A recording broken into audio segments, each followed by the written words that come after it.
पायल एक खुले मिजाज की जिंदा दिल लड़की होती है जिसे उसके पापा ने फुल्ली सेल्फ इंडिपेंडेंट बनने के लिए सब कुछ सिखाया हुआ होता है।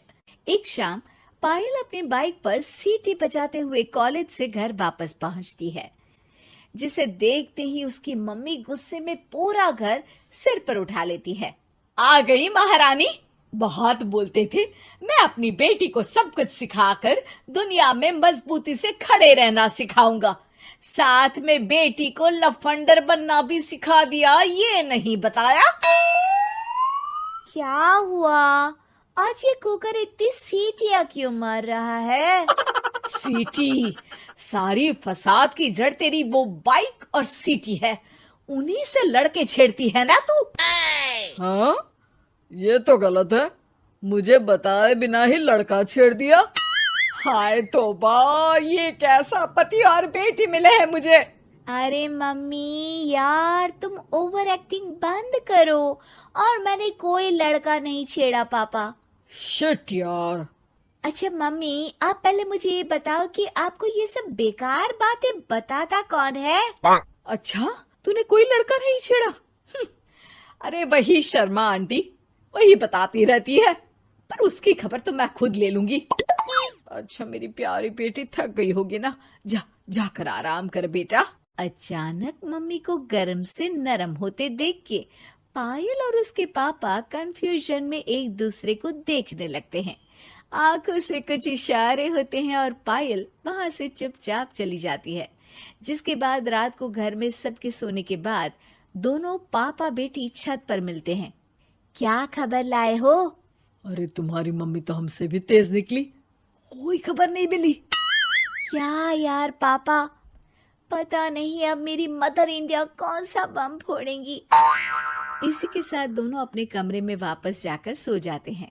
अगली सुबह पायल जैसे ही कॉलेज जाने के लिए तैयार होकर कमरे से बाहर निकलती है तो उसकी मम्मी उसे लड़के वालों के सामने ले जाकर खड़ा कर देती है।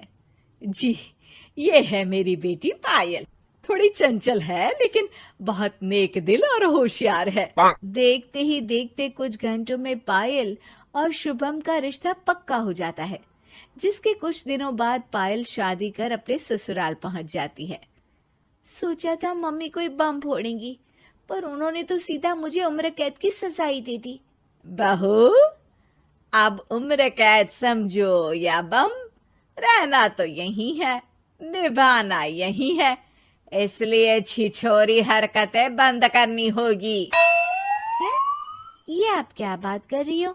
मैंने क्या किया? इतने मासूम ना बनो, मुझे तुम्हारे कारनामों के बारे में सब अच्छे से पता है। ऐसा बोलकर सास तो वहां से चली जाती है, लेकिन पायल सोच में पड़ी वहीं खड़ी रह जाती है। जिस पर शुभम उसके पास आता है। तुम मम्मी की बात का बुरा मत मानना, वो पड़ोस वाली आंटी ने उन्हें तुम्हारी बाइक चलाना, सीटियां बजाते हुए घूमना, बेधड़क सबसे बात करना वगैरह जैसी कुछ बातें बता दी है, जिसे सुनकर उन्हें गुस्सा आ गया है। पर फिक्र मत करना, धीरे धीरे साथ रहने से वो भी ठीक हो जाएंगी।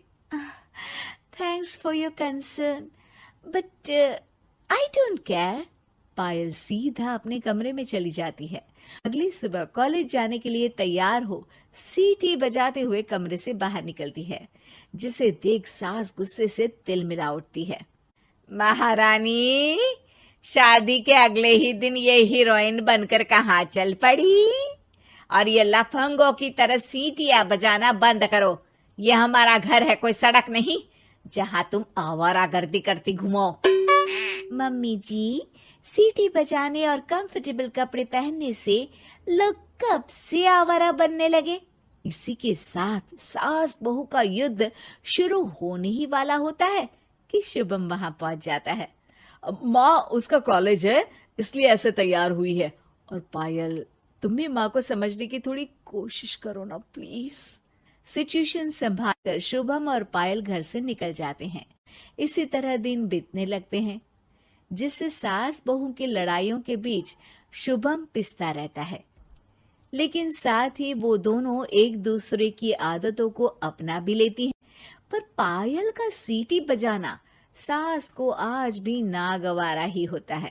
आसमान गिर जाएगा, धरती फट जाएगी, पर इसकी सीटी ना जी ना, कभी बंद नहीं होगी। अरे मम्मी जी, जब आप मेरे कुछ बोले बिना सीटी से ही समझ जाती हो कि मैं क्या बोल रही हूँ, फिर इसे बदलने की क्या जरूरत? यही तो हमारी यूनिकनेस है। पायल की बात से ज्यादा सहमत ना होते हुए भी सास हंस पड़ती है। उसी शाम पूरा परिवार घूमने जाने का प्लान बनाकर घर से निकल जाता है और उनके जाते ही घर में चोर घुस आते हैं और तभी वो सब भी दोबारा घर के अंदर आते हैं बाहर से। क्या यार पायल, एक शाम भी फोन के बिना नहीं रह सकती थी क्या? घर में ही तो फोन है, कहाँ चला जाता?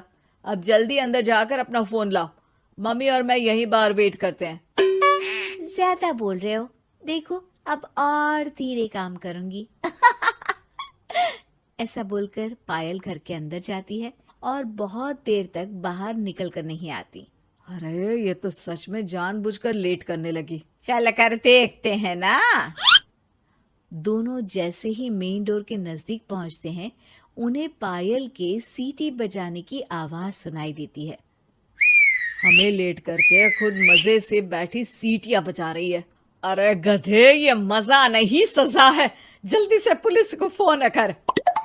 माँ की बातों से कंफ्यूज्ड शुभम उसे देखता ही रहता है।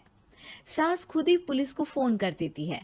कुछ देर बाद वो दोनों पुलिस के साथ घर के अंदर जाते हैं तो पायल एक कुर्सी पर बंधी होती है और सास को देखते ही दोबारा सीटी बजाने लगती है। सीटियों की दुकान फिर से शुरू हो गई तू? और क्या इन सबको कह रही है कि चोरा है चोरा है? तुझे कैद किया है, थोड़ा तो तरस खाकर डर हमसे। और प्यार से क्या बोल रहा है इससे? अरे इसके सर पर बंदूक लगा, ठोक दे इसको। अरे चल झूठे, तेरे पास तो हथियार है ही नहीं। सास की बात सुन वहां मौजूद सारे इंसान हैरान रह जाते हैं और पुलिस तुरंत उन चोरों को अरेस्ट कर लेती है। आपको कैसे पता कि इनके पास हथियार नहीं है?